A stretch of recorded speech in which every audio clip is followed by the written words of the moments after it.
За сайн байцгаана уу. Өнөөдрийн хичээлээр Google Form-д боловсруулсан тестийн хариултын анализыг хэрхэн боловсруулах вэ талаар үзье. За 75 зурагч хариулсан байна. За үүнийг шийт байдлаар харъя гэдэг нөгөө төвчин дээр дарна. За ингээд одоо сурагчдын хэлгээс хариултууд гарч ирсэн байна. За үүнийг би татаж аваад Excel файлаар татаж авч аваад за download дотор маа татагдсан байна. Үүнийг нэгээд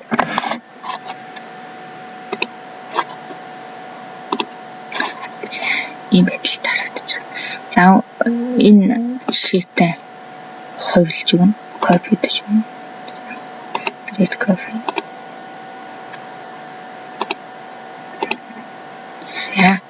За хувилсан шийтийнхаа нэрийг би анализлах.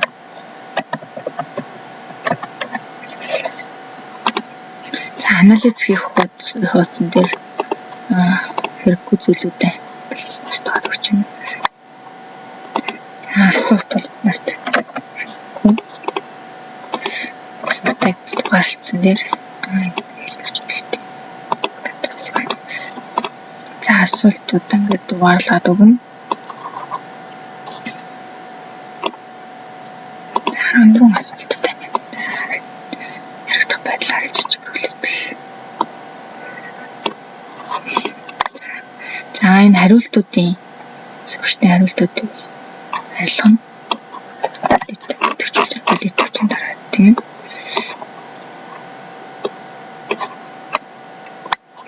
Энэ хэлбэртэй анализ явуулсан. За дээдл гарчиг тавиад өчигдөр асуулсан тийм ээ. Одоо энэ шийт рүү ороод за энэ хамгийн ихэнд байрлах энэ бол 19 оноотой тест байгаа. 19 оноо бас 19 оноо авсан сурагч буюу би өөрөө хамгийн эхлээд юу тестийг 100%-аар өөрөө бүгэлждэг. Тэгэхээр харьцуулт ихэд амар болчдөг. За энэ одоо ерөнхий зарчим нь бол энэ хариултыг жишээд энэ хоёр адилхан байх юм бол нэг оноо, үгүй байх юм бол тэг оноо гэсэн гэх зарчмаар ингээд юу томьёог нь бичиж өгдөг.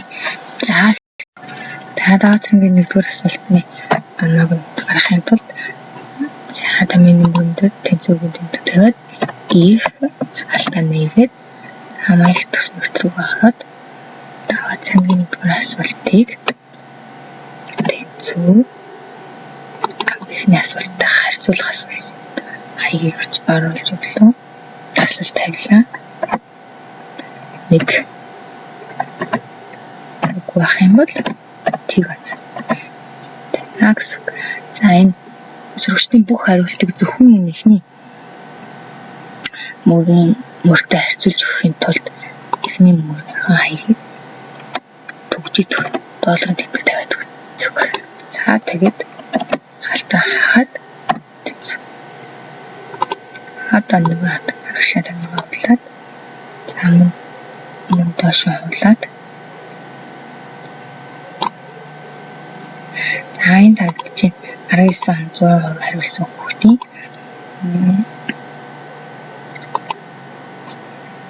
бүгд нэг хэд юм зүг байна гэсэн.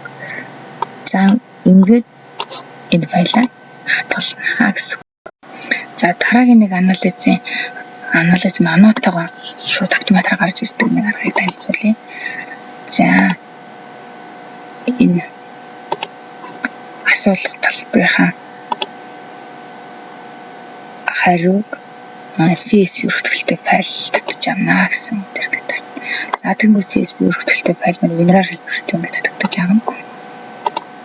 Татагдсан байна.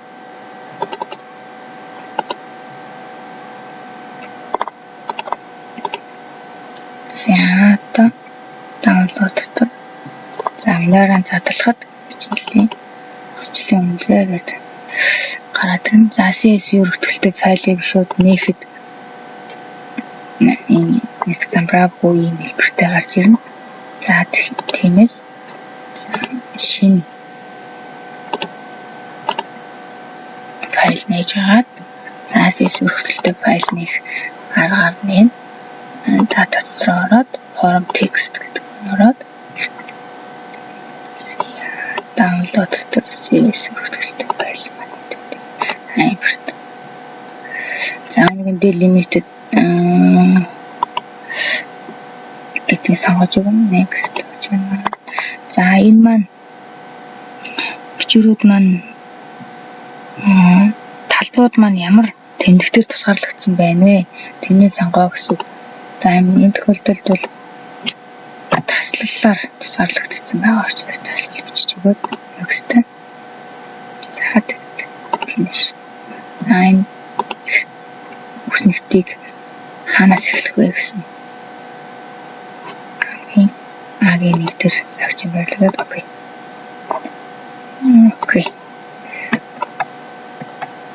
За ингээд ийм хэлбэртэй гараад. За үүнийг жоохон хэлбэржүүлээл оноо нь өөрөө автоматар гараад ирсэн юм гэсэн. Хараа. Нэг оноотой тестнес нэгийг авсан байна гэж гараад ирсэн байна. За одоо үүнийг хэлбэржүүлэх нь өөр хэрэгтэй юм байна. Хэрэггүй юм байна.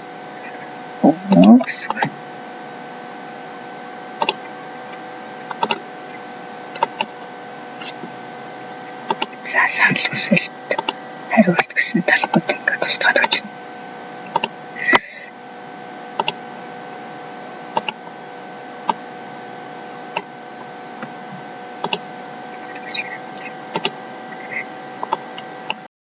За анализ нэвтгийг ийм хэлбэртэй болгочлаа.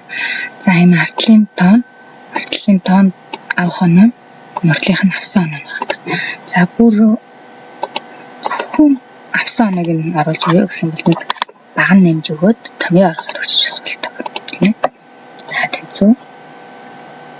За 100 гар талаас нь left. 100 гар талаас нь за 2.8 хвчлэлтэй буюу 3 тэмдэгтийн лагна гэдэг. За одоо үнийг видео шинжгээд ингээд бүс авсан оноо гэдэг. За тэгээ энэ нуртлынхаа нэг устгах жиш бас болно. Устгахаар нэг үдлэн буцаад за үүний энэ ч нөгөө томьёотойгоо уучраас устгахад болтойгоо байгаа. Тэгвэл энэ багнаар нэтгэжүүлж байгаад маузерын дараад copy-дод ахаад тэр баган дээр маузерын дараад paste-арч. Тэгвэл paste 1 2 3-ыг тар. Тэгвэл томьёо нарчиж гэсэн. Тэгээ нуртлын дэлгэдэлч гэсэн. Ингээд шууд автоматар анализ хийсэн. За ахад нэг тайлбарлал баг нэмлээ. За тэнцүү.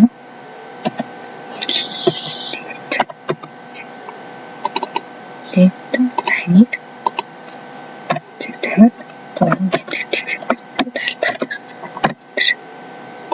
Нэг дэшин чигээд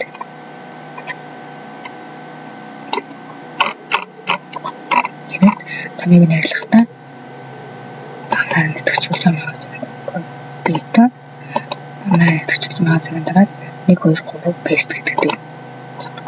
Тэгээд явуул. Тэгээд метагаа хэлчихлээ. За ингээд ийм амархан анализ хавснаг тийм. За энэ дээр дээгүү үстгэлийн хувь бодох хүснэтийг бол